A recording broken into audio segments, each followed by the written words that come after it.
MMA Roadshow, episode number 401. My name is John Morgan. Cold Coffee is with me. We're back together. We're starting on another round of 400. Another round of 400. I mean, another round of 100 to get to another big number, to get to 500 straight, which takes like 2 years to get to those. But we'll get there. We'll get there. Woo. Good to be back with you. Sorry we were apart for the landmark 400th episode, but we still got together electronically. I mean, we were together, I'm pretty sure, for digitally. 100, 200, 300. 400, we're not there. I mean, it just happens. Yeah. It just All happens. right, we got a 75% for the on big the ones. 100th rate. Yeah. Well, on to another start, man. It was a good one. Good weekend in New York, obviously. Yeah, you had some really good memories, man. I was digging all the pics of the family getting to see a lot of stuff. I mean, and that's the goal. I mean, like, if you're going to be able to have to do this circus and travel and do the other shit, you know, to be able to reward your family with something like that. I mean, I'm sure your credit card bills and other stuff and the bank account is not going to be happy, but for the memories, I mean, like, he'll have that forever, you know, and she'll have that forever. So, you know, that's good. That's good. It was cool. No, we had a good time, man. And, you know, I touched on it a little bit last week, but then obviously we had the rest of the week, and we really did a lot of fun stuff. And like I was telling my wife, you know, there was like one day left, and there was still a bunch of things she wanted to go do, and I was like, get up early and go do them. Like, no matter how tired you are, like, go do them. Like, you don't know when we're going to be back here. Yeah. Like, there's places so did the Statue of Liberty. That was pretty cool. Yeah, I've never been over the Statue of Liberty. Yeah, I've been up to New York quite a bit, but I never have really had the time to kind of sightsee or whatever. And it's funny, I thought that was pretty cool. My kid actually said that was his favorite part of the trip was like the ferry ride out there. That's and kind of being on the water. And well, that is pretty cool. That's unique. Yeah, we don't get many ferry rides out here. No, not a lot of ferry rides in the Vegas desert. I don't think he'd ever been on. Well, he had been on a boat like fishing with my dad. My dad, but never like a big something like that. Yeah, not something like that. That's so cool. That was pretty exciting for him. He was. We went to the top of One World Trade Center, so he got to see that, and we saw the memorial and talked about that a little bit. You know, they haven't really learned about the whole thing in school yet. So I was like, well, look, when you get to this part and you start learning about it, like, just remember this moment. And, you know, told him a little bit about it. But like you said, memories you create last. I mean, my dad took me to New York for the first time when I was 12, and I still remember it, you know, at this age. So so it was cool. Forget it. No, it was cool. It was cool. And it really, like I said last week, and it really did resonate with me, man. New York, Manhattan in particular, not always my favorite place. Yeah. And I'm not saying anything rude about it. It's just, man, the crowdness and the trash and the just, you know what I mean? There's trash there? A little bit, like, you know what everywhere. I mean? It's just like everywhere. It just, I don't know. It gets to me or whatever. But again, seeing it through his eyes, a kid for the first time, seeing Manhattan and being like, look at these massive buildings and all this. You love New York now. I do. I sign up for every event now. I had a much better. Now again, I could not afford to do New York again like I did that. But I was like, you know, how many times are we going to be here? I was like, let's go. Yeah. You know, did the VIP to the One World Trade Center. Yeah. I mean, just that's big time. You know what I mean? Well, and they can't hold that over you anymore. You know, you've done it now. Right. You know, it's like, oh, you're going back to New York, and you know, I would love to go to New York, John. John, I'd love. Well, you've already seen everything. Honey, we just went. we just went 7 years ago. Yeah. Honey, tell me again when 10 years pass. That's funny. But no, we had a good time. And listen, man, the event itself was entertaining, man. I thought the PFL did a good job. You know, they kept the pace going. I mean, it's still a long main card. Still long. Seven fights on a main card. Well, the fighters did what they needed to do, I think. They didn't have all decisions, which could have made it worse. But it seemed like, you know, last year, even though the thing was kind of running long, that they were still like, no, we got to get in this package, and we got into, you know, hey, we put this video feature together, we got to use it. And I think they really were more in tune to like, hey, you don't have to shove that programming in there. Like, people just want to see fights, you know. And I thought they did a good job. And I just thought the fight results were great. And of course, the drama in the main event. I mean, the Kayla Harrison loss, and man, it just, you know, gave you the shocking ending and the upset. It was a solid event, man. Yeah. Well, it's funny because I have heard that quite a bit. Even people on our staff in the latest episode of Spinning Backlit, that show that you used to be part of, talked a lot about the pacing and what that was. But yeah, to go back to the PFL, I mean, I know a lot of people were like, you know, I think it was the right decision, you know, of giving Larissa the decision. I'm like, of course it was. Definitely. I was like, what fight were anybody else watching to think that it wasn't 100% clearly in her favor? It was 2-2 going, but it was exciting because it was 2-2 going into the fifth. Yeah. And then even the fifth was back and forth. It was back and forth. But you had to value the damage that Larissa did early on. And that was like clearly through the whole fight. Yeah. You know, like she was always dominating positions, was always giving Kayla like just the better of everything. Mm-hmm. The only reason why it didn't seem more dominant in her fashion is Kayla's just so darn good that she was able to get out and survive some certain situations that a lot of other people. It's funny, everybody was like, "Oh, Larissa's the strongest hitting." It wasn't even like her striking did great, but it was all the work on the ground. Yeah, it was the part that was really landing doing it. In the clinch and on the ground. It wasn't really in the stand-up department. The stuff when she was on the bottom and like the bomb she was throwing on Kayla was just nasty. I was like, oh my God, this is going to be like. It's funny because we're getting ready to talk about it a little bit with Kevin Holland. Like we're about to see somebody else get knocked the fuck out from a fighter on the bottom. Right. Like she was doing such great damage. But yeah, when it got to the end, clearly in my mind, I was like, okay, well, wow. Yeah, I don't know if that was a decision that PFL wanted. I mean, it was tough. I mean, that was the biggest star, but I mean, there was no guarantee she was going to be back next year, anyways. I mean, so is it good that your star gets beaten and it sets up the possibility of a rematch? In that sense, it could be the best thing for PFL because now if Kayla really wants to grow, wants to learn, I was a little surprised. Well, maybe not. Of just how over emotional and how hard she sort of took it right after. I thought that as much she had almost made peace in her mind that she was almost done with the PFL, but I think with this point with that loss, now I can see where those competitor juices are going to be flowing in her head, where she's going to want to take that win back. Gotta right that wrong. Even though like Pacheco even said you're up 2-1. But hey. You want to run it back? Let's do that, And so it's great for Kayla to do that. But, man, I thought it was just such a wonderful fight in the sense of it was great lead up. You had the one person I picked Kayla. I think everybody on our staff except for maybe one picked Kayla. But to see the fight go that way, I think everybody was just so intrigued and so into it. And I think it couldn't have played out any better. If it would have went like that back and forth, and Kayla won, I think a lot of people were like, oh, okay, well, told you she was tested, but we knew she was going to pull it out. Right. To have it like this, it was almost like, wow, there really is some, equalness in the other parts of that division. There are some people that can stand up to it. I hate the fact that people are coming out and say, well, see, Cyborg would have destroyed her. Cyborg would have destroyed her. I was like, why haven't y'all been saying that up to this point? Up to this point, y'all bought into it too and just believed it. Larissa just came out and just did the thing, man. Like she was just fantastic. She's worked for 3 years on being ready for this fight. Yep. And she was. Yeah. And she went out there and delivered, man. And I thought it was great. I thought it was great. And I will say, it was painful to see the emotion from Kayla. I like Kayla a lot, man. Who doesn't? You have to. It was painful to see the emotion, but it's cool to see just the way she's carried herself afterwards. It was almost better seeing that, because if she would have came out there and just would have been so super quiet, stoic, and just been like, well, on to the next one. But I would have been like, oh, man. No, you see how much she cares. Yeah, now you can tell she cared, and I think maybe at points listening to her, it almost seemed, not that she didn't care, but that she, in her mind, she had already worked 3 different possibilities of what was next elsewhere. Yeah.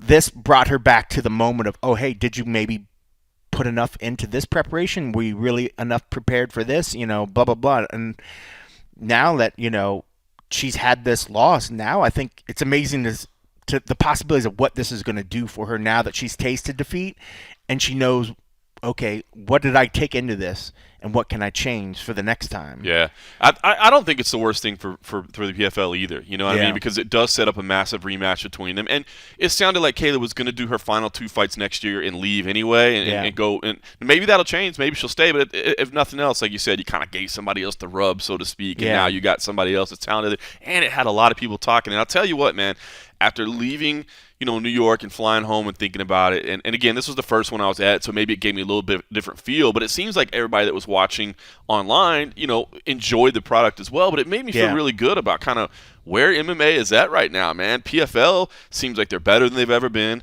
Obviously, won championship this weekend. They've got another Prime Video card. Feels like they're better than they've ever been. I know people are frustrated with Bellator in terms of, I don't see as much of it because it's on Showtime and that sort of thing, but they still have some fantastic fights and some big $1 million tournaments, and, they're signing talent. You're starting to see these Russians come in that you've never heard of that are like 17-0, and you watch them, you're like, oh my God, this dude's an absolute stone cold killer. You know what I mean? It just, I don't know, it's good. I mean, the UFC still the dominant brand, no question about it. UFC is head and shoulders above everybody else. But when you have all these other options where people can get paid and make money and work, it's good. It's those good big for the numbers. sport. Those big numbers is what attracts. You got people off to the side like, oh my goodness, 6 fighters are going to win $1 million. Me being the skeptical in my head, I'm like, okay, now we're going to have what, New York taxes? I know. Then they're going to have U.S. taxes. I was like, I know. None of these mofos are walking away with $1 million. I know, it's all like foreign champs too, right? I felt so they're so all bad paying international taxes. I think you can file and get it back though if you get it paid through eventually. your LLC. I'm sure. Yeah. They all have LLCs. Yeah, every single one of them has LLCs already set up and ready to go. But yeah, I thought about that. But still, I mean, it's life-changing money, and even just they'll have that memory. They're going to have that bragging, whether they walk away with $500,000, $750,000. It's all life-changing money for most of those fighters. This is what I said on the and a half episode, and the way I felt it, because it is cool to see 6 fighters' lives change, right, in one night, especially because the selection of fighters that did it, man, these people all had like real journeys. It wasn't some flash in the pan or whatever, so it was really cool. But what I said was, look, it's not like I never have to fight again or never have to work again money. But think about if somebody walked up and handed you money and said, hey, you know what? Go ahead, pay off your house right now. Yep. Pay off your vehicles. Make sure that any pay back debt those you've coaches. make sure that any Reward debt your you have, people. all your credit cards are gone. Make sure make sure you're completely out of debt. And go ahead and have a little nest egg for a little bit of investment in a business that you've been thinking about. Yeah. And then keep going. That's it. You know what I mean? Like and then you start the new year completely as if I had no mortgage payment, no car payment, no debt payments, like I wouldn't have to make very much money to survive. You know what I mean? But with those things, until Daniela wants to go on that next trip, until she wants to go to New York again, and then I definitely needed to win another Grand Prix. You know what I'm saying? But you're right. I mean, and when you think of it like that, like who wouldn't want that opportunity? And that's every single one of them. Like obviously, it's great to think like, oh, you got $1 million, but even if you have the taxes, but yeah, what they're able to take away from that, like you said, it's like a fresh start. It's a brand new, just to be reinvigorated and to have no debt, no whatever. Pretty cool. How cool would that be? Yeah. Like, pretty cool. I'm like, can we please get my student loans canceled? How good would I feel? Let alone a big old check with extra zeros on the end of it. Would you have taken a fight at the end of Train Alta if you could get your student debt erased? Fuck if you were yes. 100%. I already got the darn email that says like your thing's been approved. We're just waiting for the stupid legal challenges. So are you getting it wiped out? I think I have a Pell Grant, so I will get 20 grand out of it. Right now I have $30,000 outstanding. So they'll knock it down to 10 grand. If it goes through, That's hopefully. huge. That's huge. It's outrageous. Where's my big check? I feel like I have a big check just waiting. They're sitting in the cage waiting to flip it over with my name. Good for you, man. Yeah. That's awesome. That's good news. But it's like such a huge tease. It's like they sent the thing like, oh, you've been approved. And I'm just like, but it didn't. And even then, I'm like, I know I've at least been approved for the 10. I did get the Pell. Like, I should be the full 20 or whatever. But again, it's all nothing until it passes. It can get completely shut down, and I was like, well, that was almost a really cool thing. Because it's not all the way done? No, I mean, because there's legal challenges by Florida and a couple of states, obviously the states, they're trying to say, oh, you're hurting our money because if we can't make these people pay us, we're going to lose part of our income that we could blah, blah. I'm like, that's cool. Fuck that state. Screw them. How about us? I don't live in that state. I don't live in that state, but obviously. Nevada. Are we all cool with it here in Nevada? We're cool. We good? We're cool. We're out in the Wild West, dog. But, they're trying to make it so that it's good for everybody, but whatever. But yeah, you asked about Alta. If you could clear my debt, and I would take that fight 100%. What's so funny is that the guy I went to Alta with is the guy that they wanted me to fight. It's funny. You'd have been training your training partner. Yeah, he's like, come on, man, because I got. That was like the former defensive lineman. No, that guy, he was supposed to fight somebody else. He ended up, I think, due to injury or something with his family, he dropped out. No, there's this other guy, Mike, that was supposed to fight somebody else, but during the course of training, the coach is like, I know you don't want to fight, but I think you could really put him on him. I think you could fight him. And I'm like, bro, like, he's the one guy I think I really like out of this class. I was like, I don't want to have to fight him. I was like, and I told Mike even that night, I was like, if you would have asked me to fight because it's the only way that you would have fought, I was like, of course I would have fight you. But I was like, I don't want to fucking fight. I don't want to, because obviously I'm going to want to win. And the last thing I would want to do is take something that you really want? I'm like, I don't really care if I ever fight. But he wanted to fight. So I think he might try to do it again. The next one, they're going to let some of the guys continue on the next class, but skip like the first 10 weeks for which is like conditioning and stuff like that, to let them try to do it again. So they already scheduled another Train Alto program? Yeah, it's supposed to start, I think, maybe at the beginning of the year or something. Wow. Because this one was, it's funny. I saw how a bunch of the other ones happened at a lot of other gyms, but the one here, man, was just kind of, I hate to say it, was just sort of mismanaged, and nothing by the staff here. Was more like the Alta people just dropping the ball. Like, gear wasn't got to the guys till the very end. It was supposed to be 20 weeks. It turned out to be like 30 weeks. Right. Because they couldn't get the events right. And that's a big ask, and that's why Oscar was so ready for that thing to be over, because it just kept dragging on and dragging on. Shot past when it was the initial schedule. So I think they decided, all right, well, we're going to fix some things, whatever. But they made the opportunity for the guys that they couldn't find fights for, to give them the opportunity to do it again or something. So. Yeah.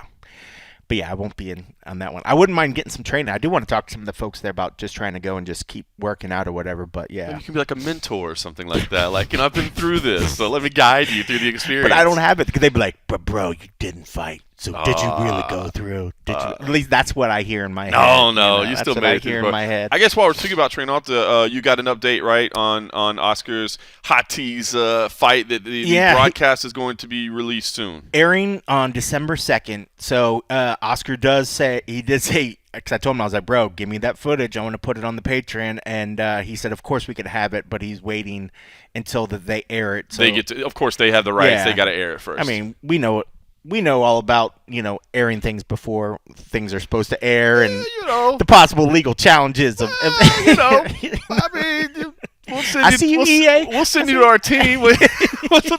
EA Sports knows about it. Whoa. Yeah, so I think he wants to air, but yeah, I know that you said that you got to see a clip. I mean, I'm really looking forward to see, the whole broadcast deal, but also be able to hear you guys call it, because we were on the opposite side. Funny enough, that room wasn't that big, but I couldn't hear anything really that the coaches were saying or that you guys were saying. Right. So it'd be interesting to see how it sounds with the full bells and whistles and all the other stuff.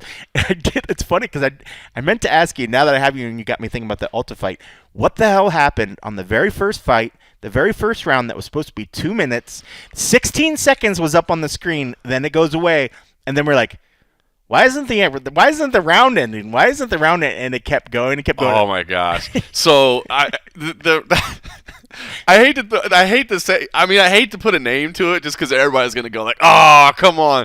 But the timekeeper in Nevada is Steve Mazzagatti. Oh, no. Yeah, I know, and I love Steve Mazzagatti. He's like the nicest dude ever, man. Like, he got unfairly just chastised by Dana all the time, and he's like a great kickboxing referee. I think he's like a fireman as well, and he's a great timekeeper. But I guess there was just a miscommunication on whether they were supposed to be 3-minute rounds or 2-minute rounds. 3 minutes. So he had that it was supposed to be 3-minute rounds. And to his credit, I actually heard the same thing. So I think there was some miscommunication over just what was going on. Yeah. And so he had it set for a 3-minute round, and we all thought it was 2, and it was supposed to be 2. And those poor guys. So how'd you guys play it off? Well, we didn't play it off. We were like, I guess we're just getting a little extra time. Yeah, I mean, you know how we do. We just call it like it is. Yeah.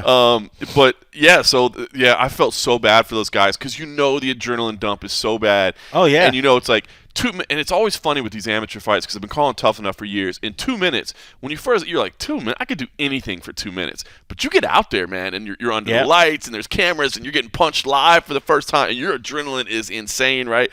And then it goes to, they got to be thinking like, well, oh my God, why is this still going on? It's like, this is just crazy. Because by the end, the third round, they were so spent. Like, they were just done for. Not as bad as, like, the third fight, but they were so spent. The guy, one of those guys ended up going back in the back and getting, like, on oxygen. I know. It was so funny. And this was over, all the supporters over at patreon.com/the MMA Roadshow have already heard this, because when we talked to Hot T himself afterwards. But, Oscar actually was the next fight up, and he saw one of those guys walking back there who's just been through an absolute brawl that had an extra minute involved anyway, and is like kind of beat up and kind of exhausted. And Oscar was just like, "What the fuck?" He's like, "I didn't." And in that footage from that Jose has, he's like, "I did not need to see that." You know what I mean? Like, it was so funny. So yeah, those poor guys, man, in their first round, they got stuck with, and I even think it ended up going longer. I think it was like a minute and something extra long. Because the guys had to figure it out, and they're like, "All right, do we just when do we just call it?" And I think Steve was like, "So what do I do now? Like, I think they were just telling him, like, just end the round. Yeah. Just end the round. Like, I don't know. Because it did feel like it was even longer. I was like, oh my God. But, like, because I remember we were noticing, and I was like, bro, this is way beyond. It was crazy. But shit happens. That's live production. It's live production stuff. And sometimes, again, it could be just like a bout sheet change or something like that, and it's sent incorrect. And again, this was kind of a special promotion because it's with not necessarily with the train. Also, yeah, those poor guys, man. Yeah. It was. Speaking of, I remember I forgot to ask Oscar, but like, I was so glad I was able to be there to shoot the weigh-ins. How cool is it that they're weigh-ins, then to have Randy be the guy that was actually there in between them, like squaring them off? Like, pretty awesome, right? How cool was that? I love it because when Oscar got into that dude's face, Randy didn't even bat an eye. Just slid over to make sure he got in the perfect position. I was like, Randy's a pro. That is pretty cool. And I was like, and if anything did pop off, it's like, yo, I think I got this handled. I got one under each arm. He's securing both. I was like, that was the coolest thing ever. I mean, out of the whole thing, I was like, you know, if on Fremont Street with Randy Couture. With Randy Couture. I was like, how cool was that? So I was so glad I was able to shoot that for him. But yeah, I mean, crazy stuff. So I'll tell you. So it was back-to-back nights, and that part of it was all like the way it started because that was the first fight of the first night, right? But it ended up being a fun couple of nights and crazy because I don't know if you heard about this, but the second night, and it's on UFC Fight Pass. So if anybody wants to go see the replay of Tough Enough on UFC Fight Pass, it's still there.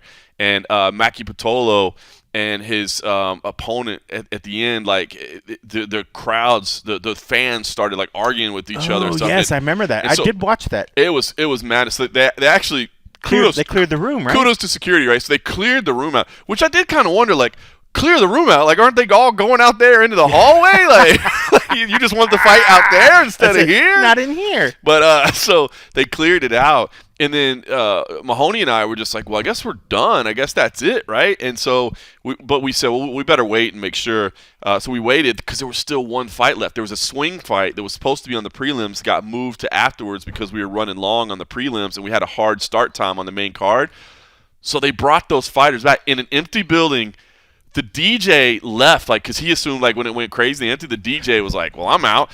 So there's no DJ to play any music or anything. So they do the full – I hope they tape this and show this somewhere. I can't believe the DJ just leaves. DJ bounced, like, bro. He doesn't wait for, like, the production guy to be like, okay, you're clear. DJ was like, I'm out. He's like, they said clear the building, I'm out. So they do the walk. I hope somebody taped this and it airs somewhere because they did the walkout with no music and nobody in there. There's like and it's me and Mahoney calling it, and I'm sitting right next to the cage, and my voice isn't exactly quiet, and so I just know that they're like listening. I mean, they could already hear what I'm saying anyway, I'm sure, but there's no music, there's no crowd. Like, it was weirder than, at least in COVID, we still had walkout music. You know what I mean? We didn't even have walkout music. It was the most bizarre thing ever. So, and especially that room, it helped definitely having the people in there, because I remember I couldn't hear you, but there was always just like a sort of that underlying hum of people talking and stuff. Yeah. But to not have that.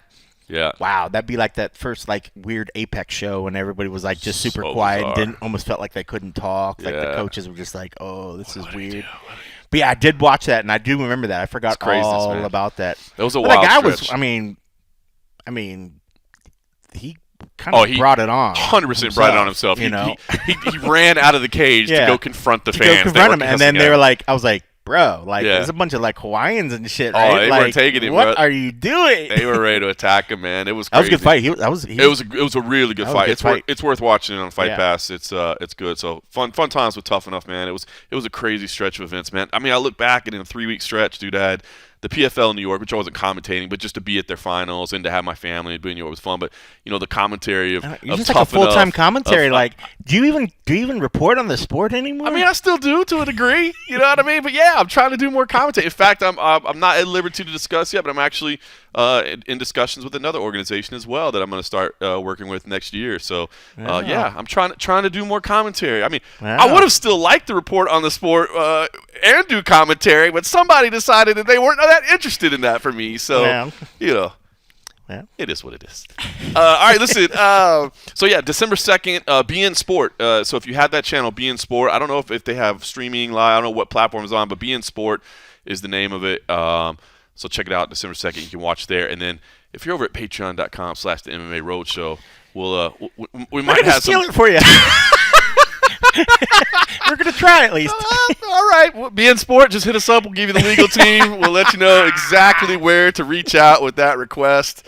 I mean, we're going to put hyperlinks to your product on our website. There you go. You might not see the hyperlink. It'll look a lot like some embedded video, but just know. It's just purely...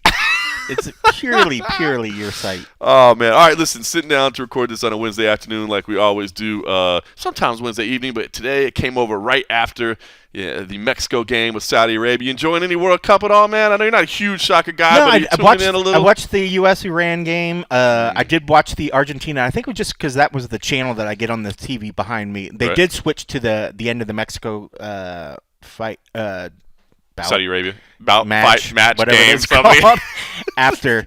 So I did see the Argentina one. I've been putting it on as like background noise. I did actually, it's funny because the USA game was right in the middle of like the workday, but I did sort of keep getting out of my seat and actually watching that game. As for the other ones, it's been more like background noise and stuff. They're pretty early here in Pacific time zone. Most of the the games are at like 5 a.m., 8 a.m., and 11 a.m. I almost missed that I was so bummed because I would think when I turned the USA game on, it was already like 20 minutes in. I was oh, please I was like, please don't tell me I missed it. Listen, I love the World Cup. I know that a lot of people, globally, I think a lot of people that listen to this podcast internationally probably are big fans of soccer / football as well. But the U.S. audience, I know, might not care for it as much. But even if you're not somebody that watches a lot of soccer, I would definitely watch the World Cup, man. I think it's so interesting. Obviously the U.S. game, and it doesn't happen often. Once every 4 years.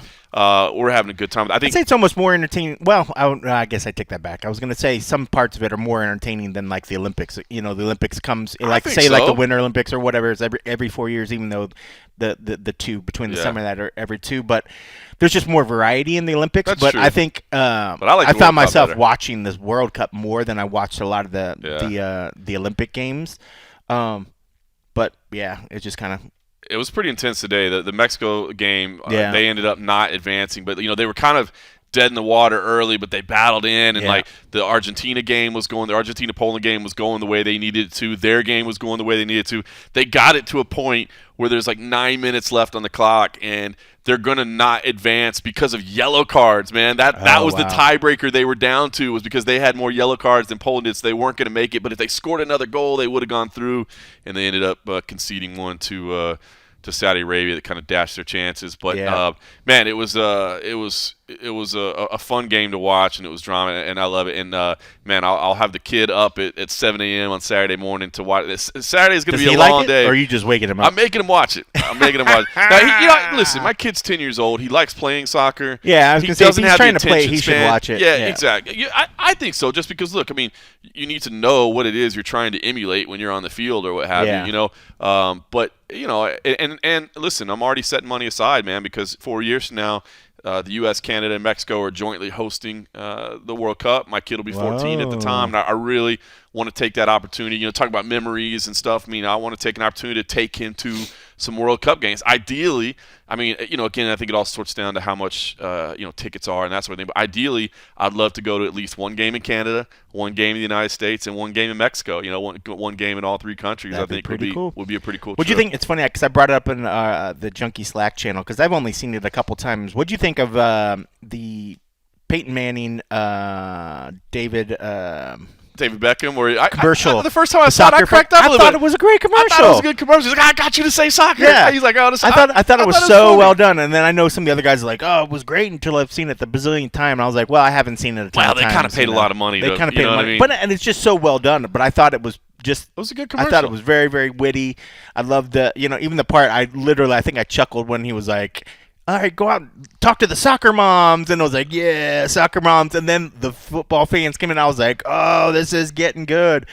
But yeah, I thought they did really, really good on that. But it's funny because you said the soccer / football, and it immediately popped in my head. And I was like, dude, what a really good commercial! I thought they knocked it out of the park. Man. I enjoyed it. Really, really good. I enjoyed it. Yeah, man. So getting into the knockout stages of the tournaments, that's when it starts to get really intense. Yeah, and good job, USA. Obviously a tough game against the Netherlands on Saturday, but I'll be up early watching that before we get into UFC on ESPN 42 and the 15-fight card that we have. Lord. I'm actually it's a good fight card, but it's a lot of fights. It's a good fight card. Sean and Mick are like, who haven't we given a fight to? It's the end of the year. Who are we contractually obligated to give a fight? Let's put them on here. Let's get. Hey, look, to be honest with you, there probably are some fights that were made sure for that particular reason. I'm sure there are, but there are some really good fights on there. I mean, it'd be one thing, it'd be kind of just tongue-in-cheek to say that that's why they did it, because when you look at the matchups, there's some really good matchups. Oh, there's some great matchups. Top to bottom, it's really good I don't card. mean that as an insult, but it's just it's honest truth, because now in this ESPN era, now remember, we've got UFC 282 next week, then we've got the December 17th card, and then there's like a month, right? Yep. So if you don't, that's a long stretch for guys that are probably like, dude, I don't want to wait until next year to get me please get me a fight. Like, I got to pay my taxes, bro. Or you know what I mean? Like, get me a fight. I mean, that's a huge part right there. I mean, like a lot of these guys, I mean, like when you're, anybody that's an independent contractor and that sort of stuff, I mean, when they're not taking taxes out, you got to have that money ready by the time the tax man comes around. And if you're thinking quarterly you're going bill payment, dude. If you think that you're going to get another little fight and you start thinking like, oh, did I overspend? That's the big rub of it, but that's kind of a good. These fights like this is a good chance to kind of go end the year strong and go in strong into the next year. Like this is pretty much your last impression that you're going to leave on the matchmakers. So I guarantee everybody's chomping at the bit. Like, let me be one of the last things that they think about going into the next year. Because if they're looking for stars, if they're looking for people that they can promote, what can I do to get in there and put my name in the back of their mind, Yeah, you do, absolutely, man. You want a little momentum heading into next year, and like I said, you want to get a little extra money at the end of the year for that month break. And there happens to be what's that thing at the end of the year where kids want all kinds of stuff. You gotta buy your some wife, gifts. Your partner might want something. Gotta buy some holiday gifts. Gotta buy some holiday gifts. Well, you wish. All right, so UFC on ESPN 42, Kevin Holland versus Wonderboy Stephen Thompson in the main event. Good main event. Could be a lot of fun. Feels to me like a real crossroads type fight for Wonderboy, man. It just, he's been the guy that's kind of not been as active lately, kind of had some losses, kind of been getting called out by people in the rankings, being like, hey, man, why does he get to sit up here and keep this ranking when he's not staying active, he's not fighting anybody? And now, he's facing this younger generation in Kevin Holland, and man, this feels like a big moment in Wonderboy's career. And I'll be honest, man, if it's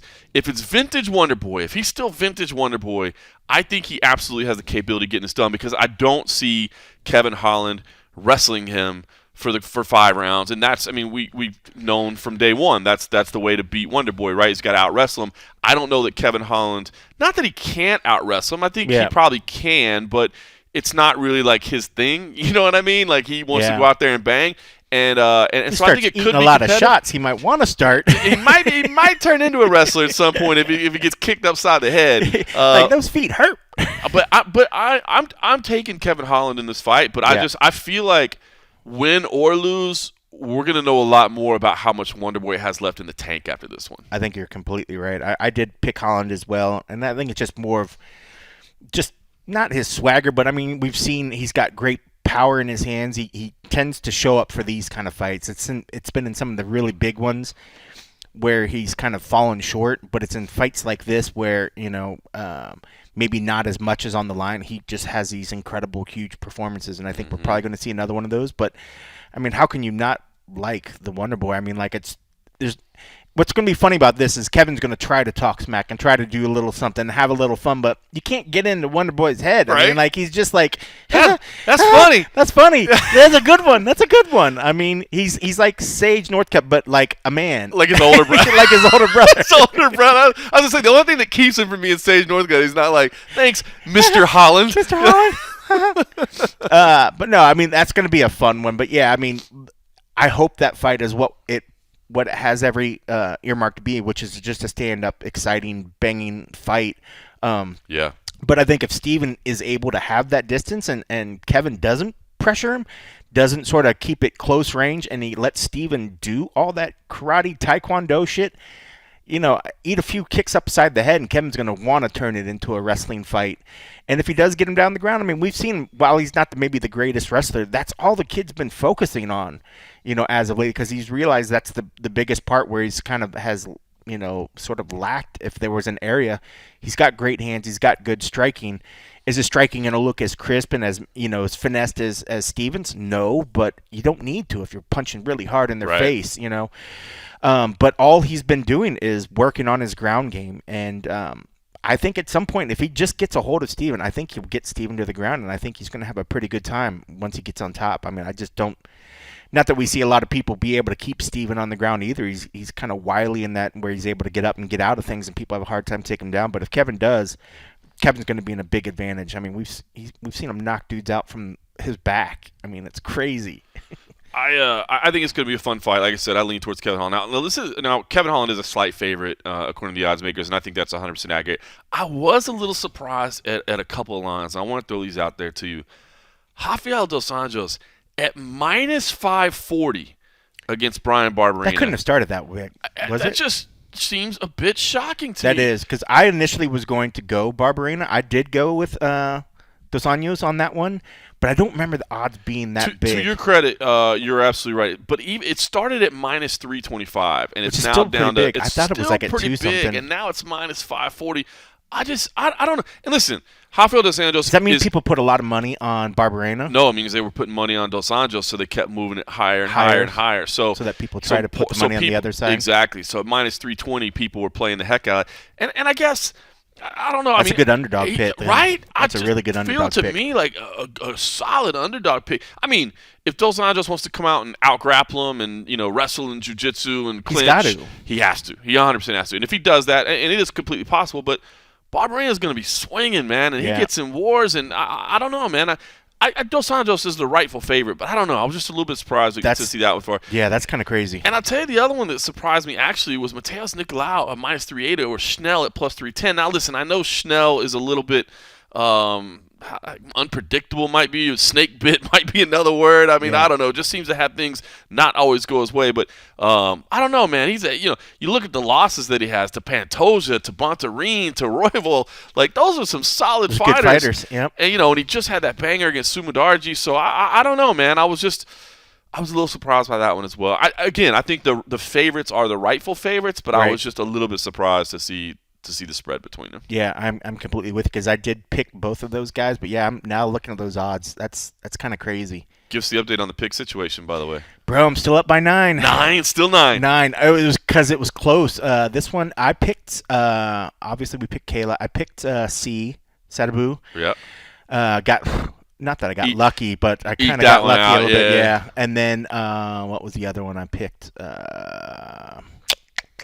I'd have to go back and look. But, yeah, it was going back and forth. I was like, I gave one up here, got one back. But, yeah, I'm still up 9. And I think, but my count, counting this one? 3 UFCs left, including this one. And then maybe like a Bellator. And there's a Bellator left. So I think there was 4 total counting this one. Let's go. That's a little bit of junkie history. Dude, that's kind of a. I do remember like from my time there. I spent a brief amount of time at MMA Junkie, and I do recall that nobody's ever been a 2-time winner. So this would be.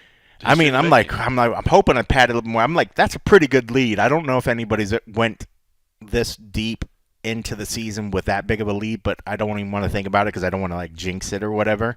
But I'm like, I'm like, whew. I'm looking at some of the cats down below at the bottom. I'm like, y'all supposed to like be following this sport, like y'all journalists. I'm just the video dude. I was like, I'm smoking them. There's some I've got beat by like 30 some picks or 30 or 40. I'm like, bro, you're not even in the game. Like, don't even talk to me. Even talk to me.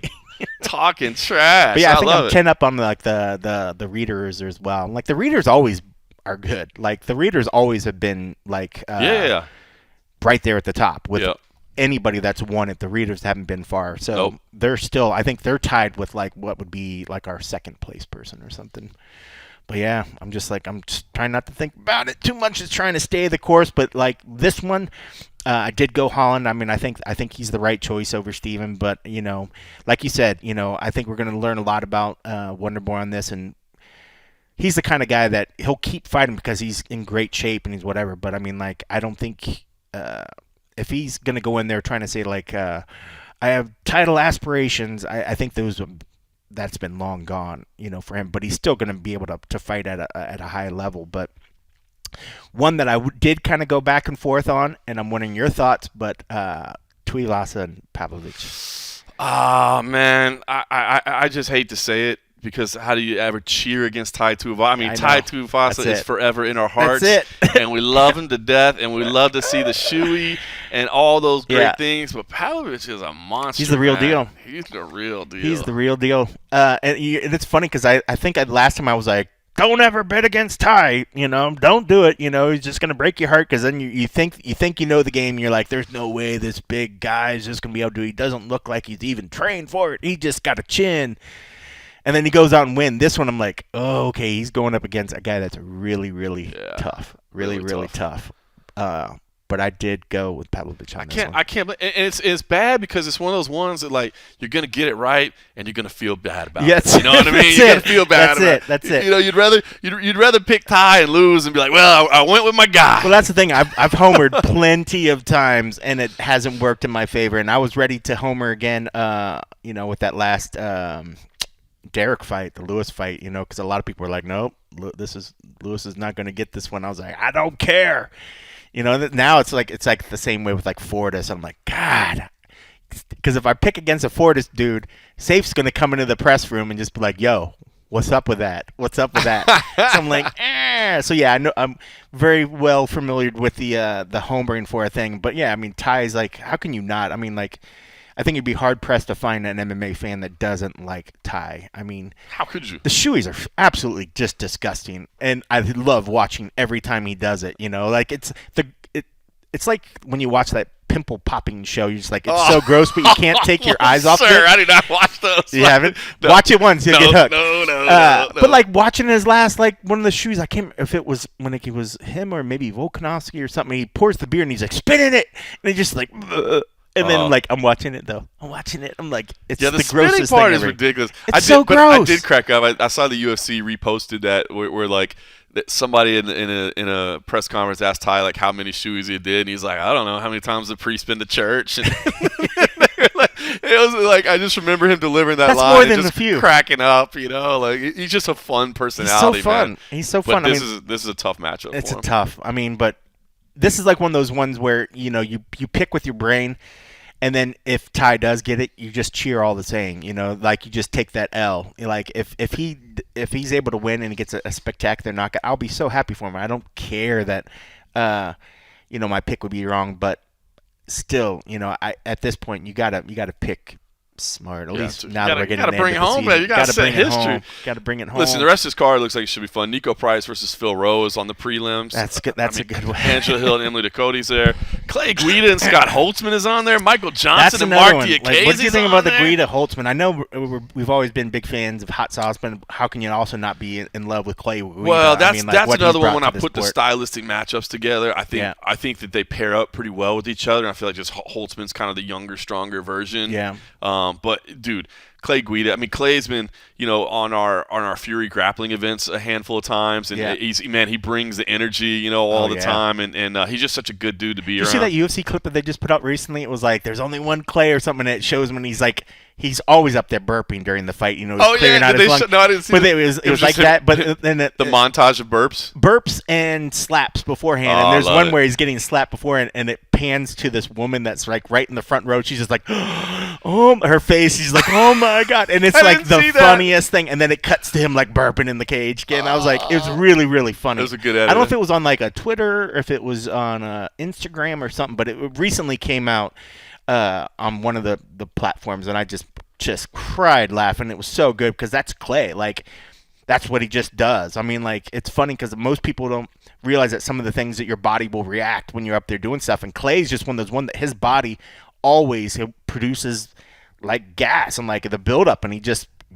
there's no polite way of getting rid of it. He's just gotta let it go. So his coaches are chatting with him, just like, and it's always good ones too, and they're bro. so loud. Dude, it's funny because his brother Jason has grappled for us a couple times at Fury Grappling as well, and so it's always funny because Clay gets to come out and slap him before the grappling match. I was like, is he gonna do it? Is he gonna do it? Like, yes, he's gonna do it. Incredible. So good. But yeah, I mean that's another one. But yeah, I thought of you on that one because I remember we've always been good with Holtzman, and I know that is he still under Ruby? I believe so, as far as I know. I don't know that he's left. So. I like Holtzman in that one.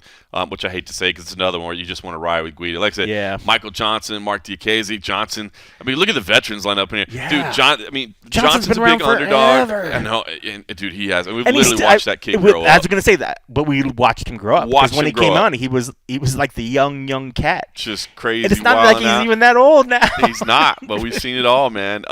Dude, Jonathan Pierce versus Darren Elkins. I think this is going to be an entertaining fight card, but for us old school fans, it might be one of those ones where you're feeling kind of sad. Because like Darren Elkins is the man, dude. Like he is, but Jonathan Pierce is a stud, dude. I mean, and Elkins is a big underdog. Now, He's a big underdog. Elkins has done some crazy underdog stuff before, but I mean, I think Pierce is the real deal. But you're right. It never gets easier watching him take a beating. It's not.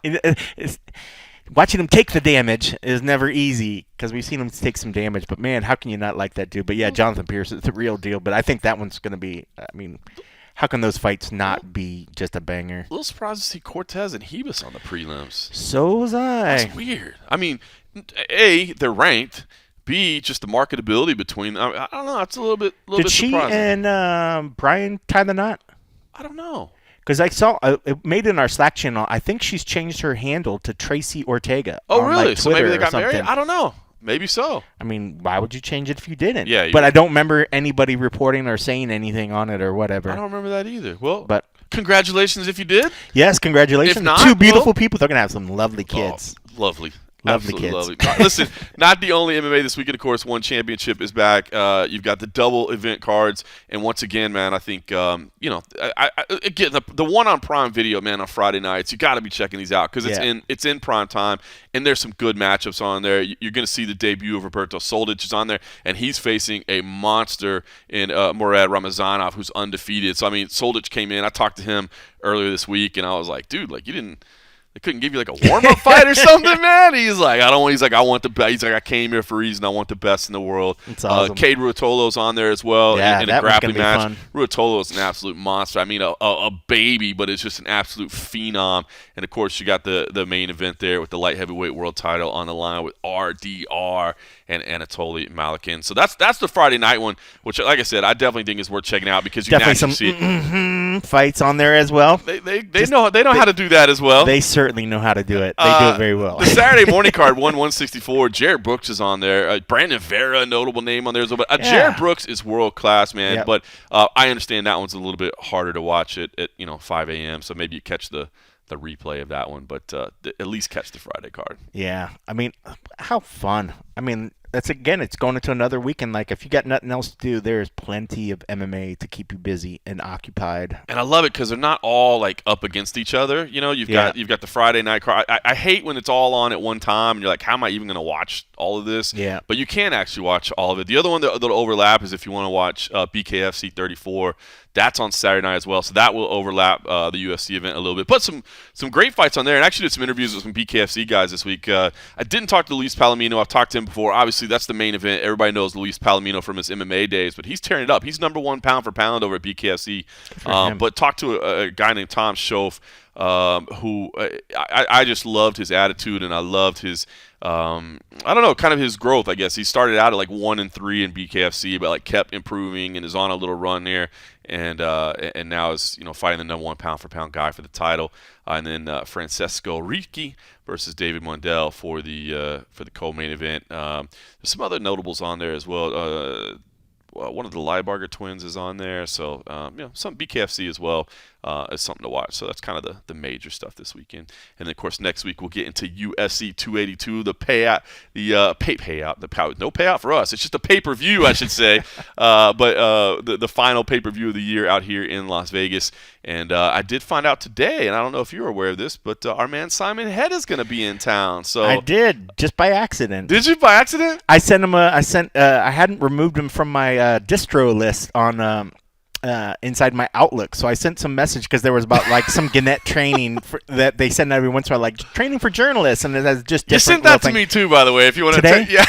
Did you really? Yeah, I was like, yeah. I didn't see your email. Like, I wonder if I should sign up for these Gannett training courses. I was like, I swear I did a quick once over after I saw that. I was like, I wonder who else is on there, and I didn't see your name, but I guess I need to go back and look at it. My name probably just blends in the background. Well, there was like used to 10.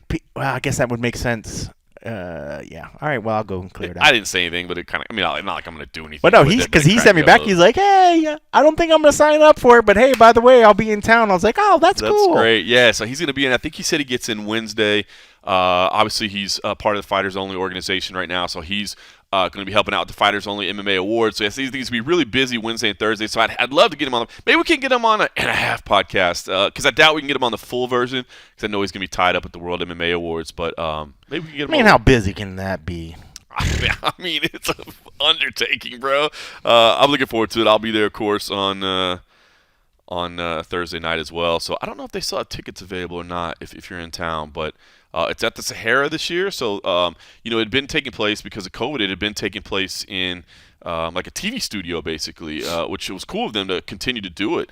But, they missed that big kind of feel of a theater and a crowd and all that. So it's going to be back to that first time in a long time because of that damn old COVID. So the 14th annual Fighters Only World MMA Awards, Thursday, December 8th. But UFC 282, all the big news, obviously, everybody talking about the main event switch up. I guess the one thing I wanted to say, and I think a lot of people that listen to this podcast know and understand this, I will say I am a little gutted for Glover Teixeira, and I'm going to be real interested to see what the UFC does. But I think you have to understand both perspectives on this because I've seen a lot of people. I've seen some people, not many people going at Glover because obviously Glover's a legend, but I have seen a couple people saying like, man, like how come you take one fight but not the other fight? Well, bro, that's a respected veteran who's making a wise decision and saying, dude, I'm not taking a world title fight against a completely different opponent on 2 weeks' notice in what may be my final fight against a much younger, devastating dude. Like I want proper time to prepare. So I 100% respect what Glover Teixeira did. But, as people like to do, they like to go at the UFC and, they did him dirty, et cetera, et cetera. I think you just got to understand the UFC, man. They need a title fight in their pay-per-view. They have to have a title fight. Like, no disrespect to Jared Gordon and Patty Pimblett, but if you put that up as your main event, they needed a title fight. I think they did what they had to do. So this is one of those situations where I just don't think either party is in the wrong. And I guess it's way better to have a hot take and be like F you or whatever. But I just think if you really look at it and understand, look, they have to have a title fight in their main event, and this was the way to get it done. Yeah, I mean, I completely agree with you. I mean, I just to be one of those guys, I think if I had to lean on one side, if somebody was like, well, I have to assign blame to somebody, I totally understand why the UFC did what they did. But of course, you're like, man, that's Glover. Like. The dude had it. You would think that they would give him the opportunity, but 100%, this card would absolutely be I don't want to say garbage. Yeah, you don't say garbage. No, it's a good card. It's a good card, but it's a difference between a fight night and a pay-per-view, right? Because everybody would be like, why the hell is this a pay-per-view? If you don't have a title fight on this, everybody would be like, why is this a pay-per-view? You're going to end the year on this? Like, no. Yeah. No, thank you. Yeah. Because that's the kind of thing when somebody was like, okay, I'm going to pay $79.99 for this, or I could have, everybody was like, should I have paid that pay-per-view for PFL? I was like, PFL had 6 titles. Right? This didn't have one until they made this one happen. I just thought, and I just thought it was interesting too about the whole fact of it being a vacant. Did Yuri feel like he had to make it vacant? Why could they have not done an interim? Did the UFC force his hand? That's weird. I will say that part of it is weird too because super weird. Like okay, and I guess and hopefully I put in a request to talk to Dana, so hopefully we can get some more details on kind of their thought process. We'll see. Sometimes he does media, sometimes he doesn't.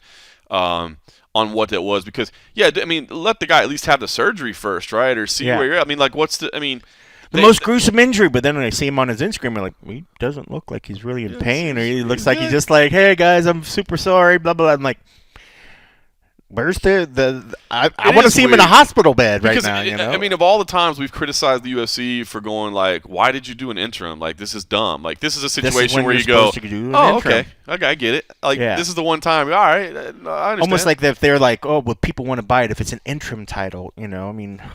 Done it before. It's still the same fight. Do you think the UFC should have said, okay, so if Glover said, listen, I'll fight Jan, but I'm not fighting Magomed unless you give me an extra month. Do you think the UFC should have gone like, okay, then we'll give it to Jan? Because I think they really wanted Ankalaev in the title fight because of the win streak that he's on, because of the rankings he's at. And I do think Ankalaev he was the guy that we all thought was most deserving, right? But we all said, okay, but Glover, the rematch. That was so entertaining, so fine. But like if they had just said, "Nah, Ankalaev, you got to keep waiting." Do you think they should have like done that, or do you think that would have been wrong too?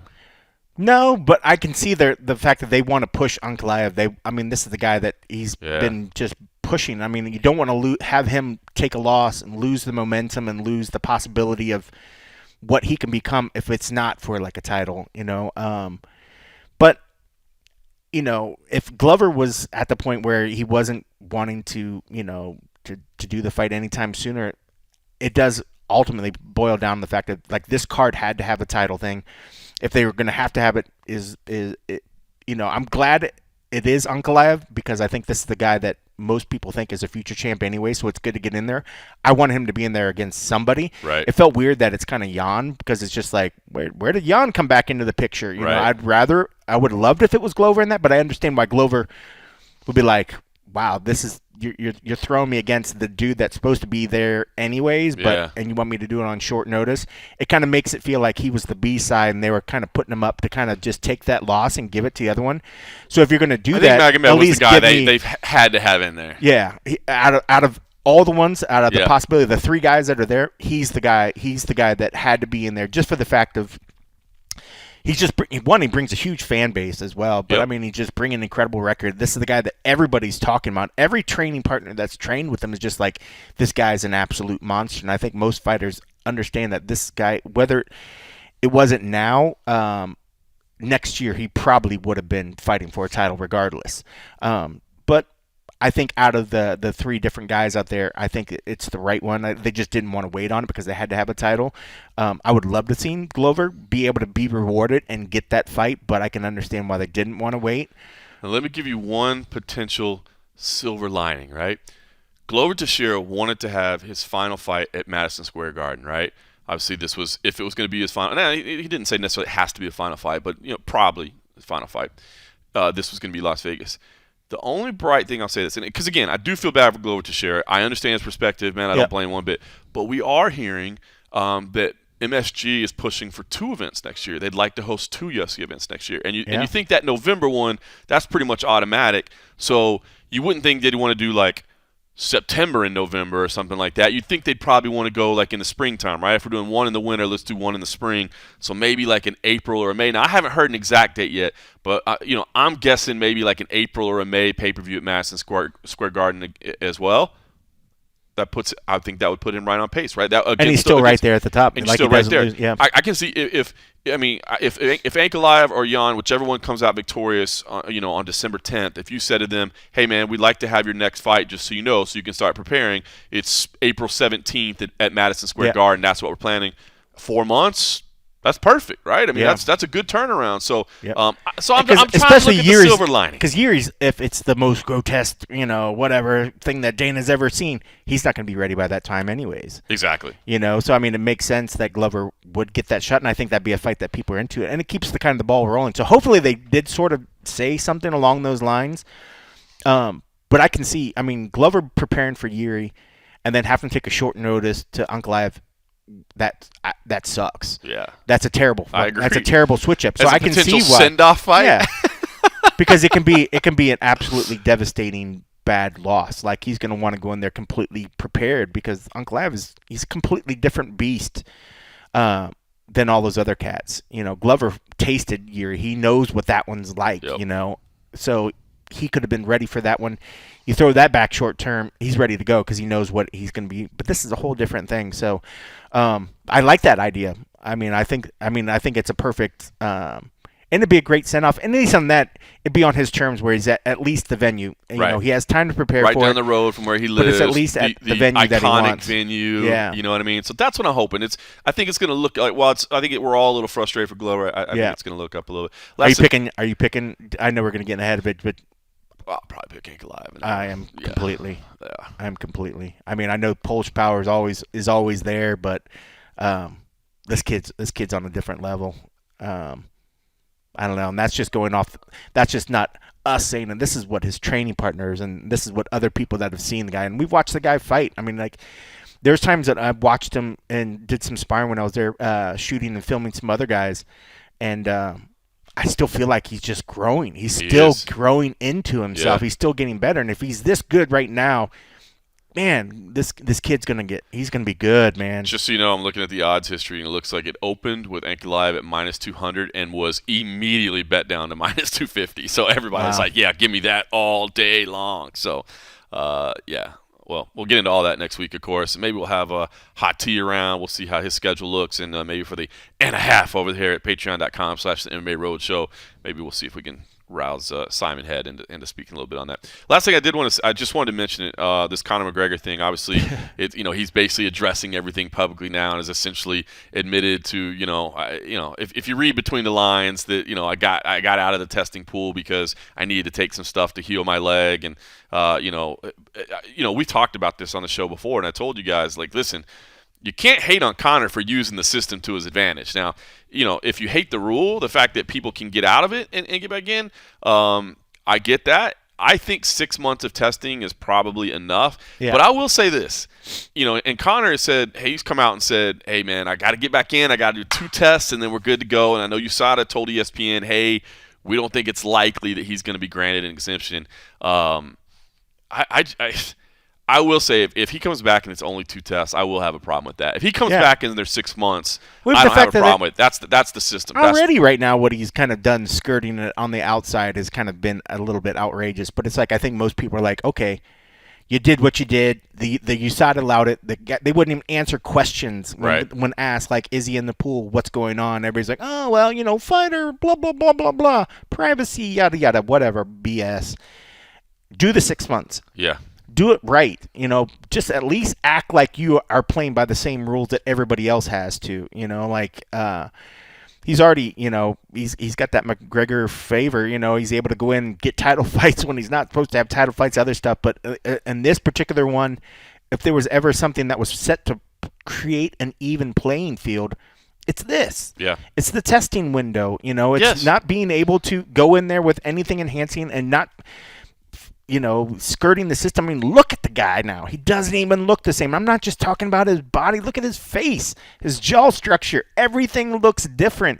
And it'll be crazy if in February or March you take pictures and it looks, again, different because his body's changed. But he just looks so completely swole and so different. It just boils down to it's supposed to be a level playing field.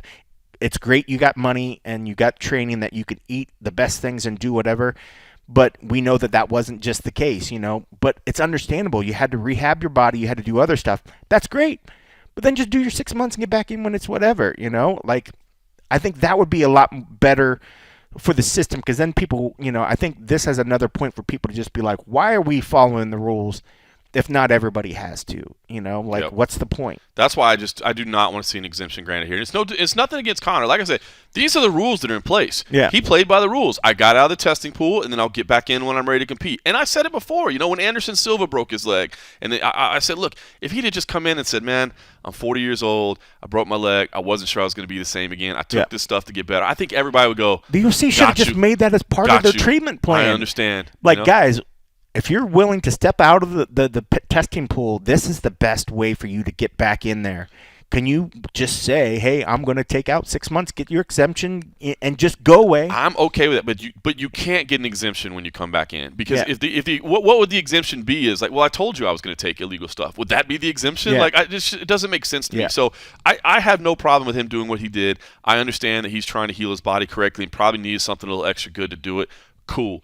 But do the 6 months. We're going to give you 6 more months to heal it up. You got to do the 6 months to do it. So that's all I want to say about it. I want to see there has to be the 6 months moving forward. It just seems fair because, I mean, I'm in no rush to see him fight. No, I like when Conor fights. Yeah, I love the whole. But there fight aren't matchups you have to see right now, or there's. I can wait 6 months. Great things you can put, but I can wait 6 months, and he certainly can wait 6 months for a paycheck. Yeah, he's doing all right. He's doing okay. He's doing okay. He can spend time with the family and work on that rehab. And the other thing too is, I think this is maybe something we need to start talking to USADA about is, and I kind of always had a problem with it, but now I really have a problem with it. And you touched on it, is the fact that, and I get why I get medical privacy and to a degree, but I just don't think it should be that difficult. Like when you're talking about transparency, and that's what we're trying. Transparency, simply answering a question of whether a person is in the testing pool or is not in the testing pool should not be something that you can't reveal. Now, can you say, I understand. Because that's not giving any information. I'm not asking you, can you tell me the results of his latest test? None. I just need to know, is he actually part of the testing pool or not? You know what I mean? And look, I've heard a lot of fighters come out and say, and aptly so, that one of the things that some of the fighters I've heard they're most pissed about is if he's not even in the pool, then how can he be in the rankings? How does he get to tape up one of those numbers? And I agree with that. If you're not in the pool, then you are not eligible to compete, and you absolutely should not be in the rankings. So he should not be eligible to be ranked. And again, so this boils down to transparency. Yep. And again, I know a lot of people are really, I know USADA. I think USADA is doing their best to be on the up and up. I mean, I really do. Jeff Nowitzki strikes me in every conversation I've ever had with him as a guy who is committed to being as on the up and up as humanly possible whatsoever. That's just who he is as a person. But I think a change that needs to be made is they should at least be able to answer, is a man or woman in the testing pool or not? Yeah. Period. I mean, they have clear rules that say for this reason or this reason, they can be out of the pool. Right. If it's clearly stating like that, you should be able to say, okay, whether somebody's following those guidelines or not. If you can't answer whether somebody has stayed true to what you actually specified and said, how am I to trust anything else you say at that point? Because then at that point, we're just taking your word on it. Yep. When you don't say anything, it's just not fair. I mean, they're obviously playing favorites, and you want them to just stick it straight. So, I mean, I think the biggest thing they can do to kind of clear that sort of wishy-washy black eye that they've been leaving is just to force them to do the 6 months like everybody else, or allow everybody else to just take the quiet back door. Because if he didn't file the necessary paperwork to kind of step away, and you just did it as a favor.